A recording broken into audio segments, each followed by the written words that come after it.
Hello and welcome to Artsee Magazine and Artsee Live. I'm Ben Farrell. We're here today with Eric Raddatz, photographer and hospice chaplain. Eric, thank you for being here.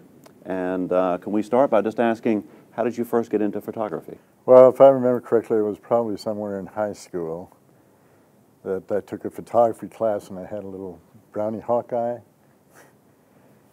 And actually the best picture I took, and the one that I entered into the class contest, was actually an abstract picture of the wrought iron legs on our patio furniture. But it wasn't until years and years later that I really got into it. It was in the 1970s. And that was after I stumbled onto Time Life book photography and just was inspired by Ernst Haas, who had most of the color photographs in there. And he would take pictures of anything. And the color that he brought out, from a rodeo rider blurred in motion to an oil slick in the water, I was just like, it's not just flowers that are color in a world, that there's a whole nother world out there. So in a lot of ways, that's when I started. Picked up a old Canon and then went out and started shooting and discovering a whole nother world out there. Some would describe your photographs as paintings. Why do they do that? Oh, well, I remember once the Alliance of AIDS Services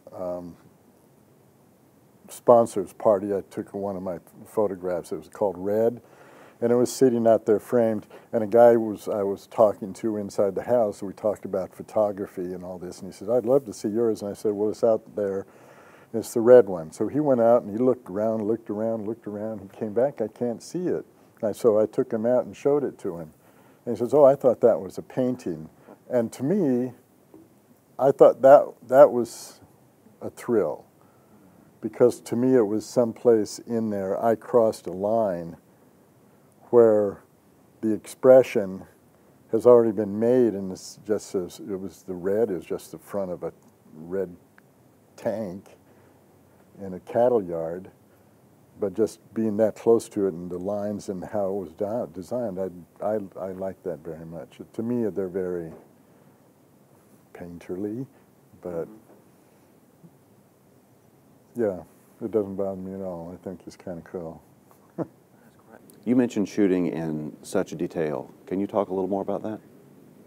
Oh, I can look pretty foolish sometimes. People look and they see this guy walking around, and what is he doing?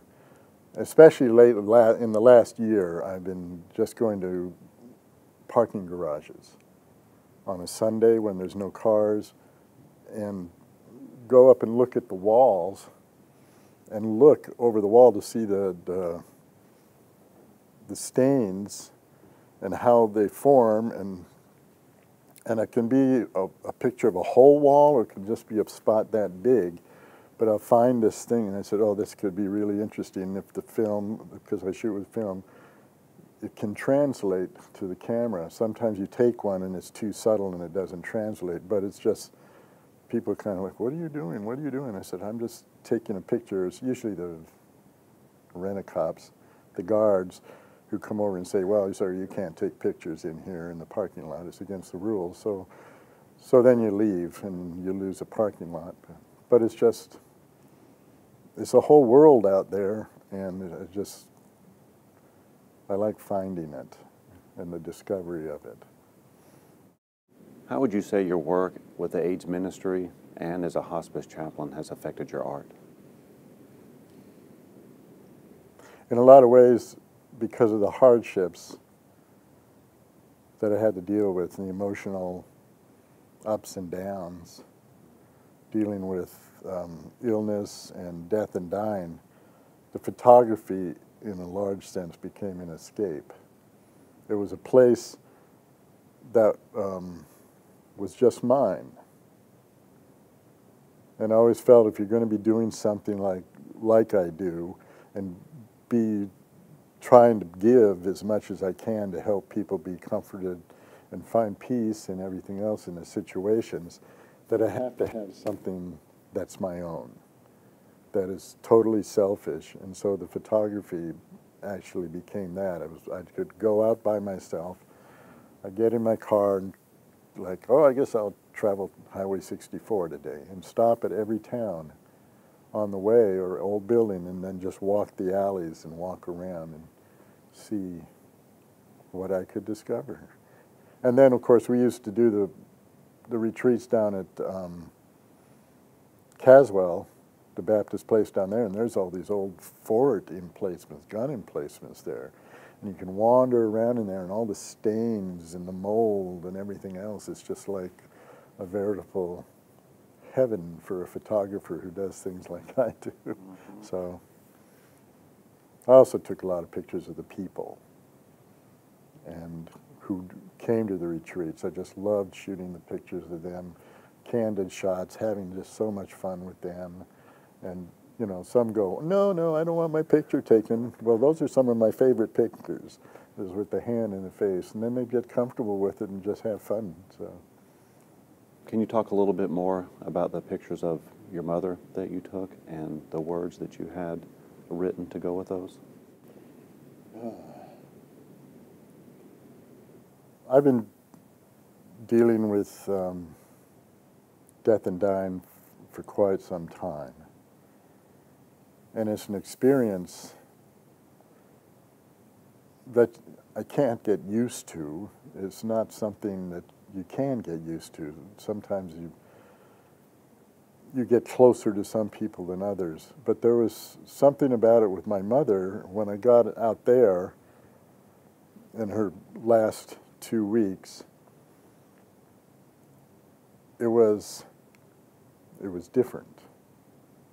I wasn't the chaplain now, I was the son. And the way it was like, I've seen this before, but then I hadn't, because it was my mother. It wasn't somebody else's mother. This one I couldn't walk away from. I couldn't just have my hour and then walk away from it and leave the family there. I was there with my sister, and in a lot of ways, maybe the camera was, well, I used my cell phone, because I just felt that my SLR would have been just way over the top. But I wanted to do something. I just felt strongly I wanted to do something, and there was a process, part of my grief process and my walking through this, because it affected me a lot more than I thought it would.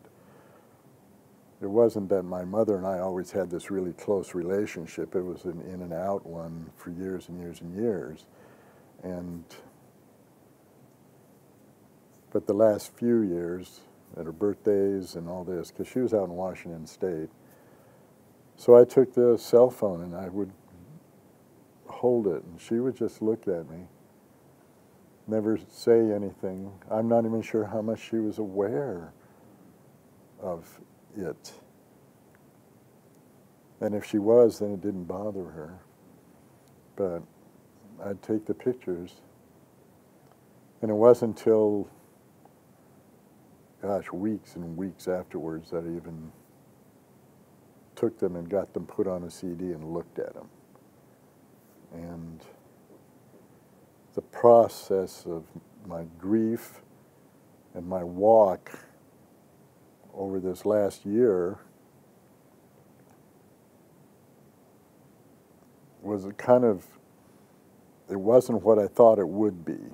I intentionally thought this would be something to do for people to experience a person's passing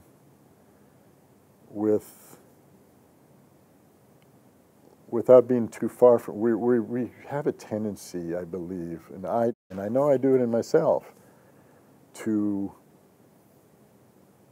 not relate to death, my own. I have a will I wrote years and years ago, but I don't have the 5 wishes. I don't have any of all that stuff. I've never done it. And at my age, I probably should have all this stuff, but I haven't done it. I'm just like anybody else, even though I work with this all the time. It's just like you have to have this deniability that it's not real. And to me, these pictures will make, this exhibit, these pictures will make it real. They're small so that you have to be up close to look at them. And then to share the experience with the words, I just knew I wanted to write something.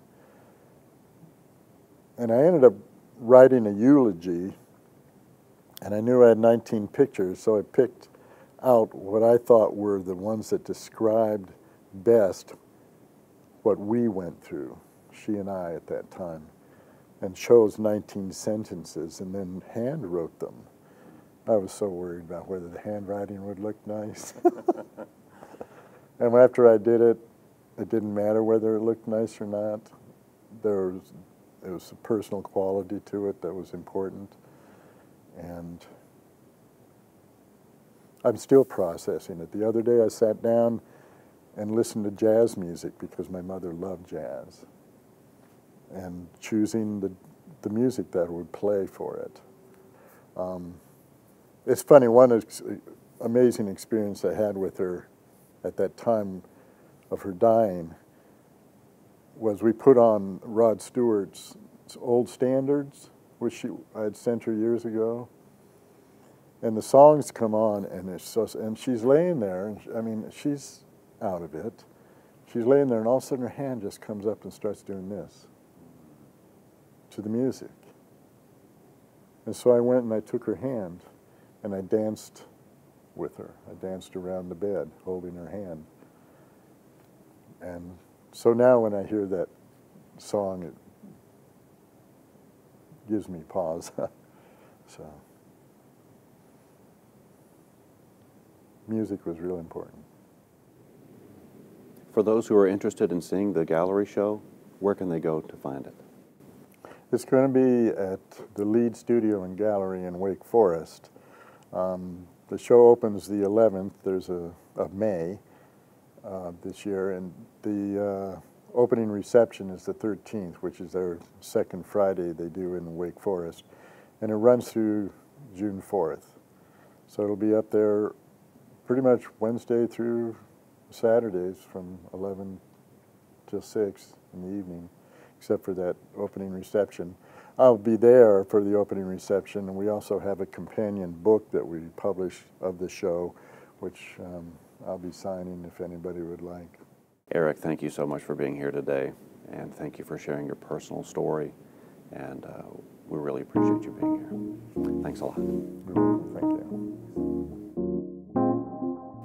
Thank you for joining us today. For subscription information, you can find us at artseemagazine.com.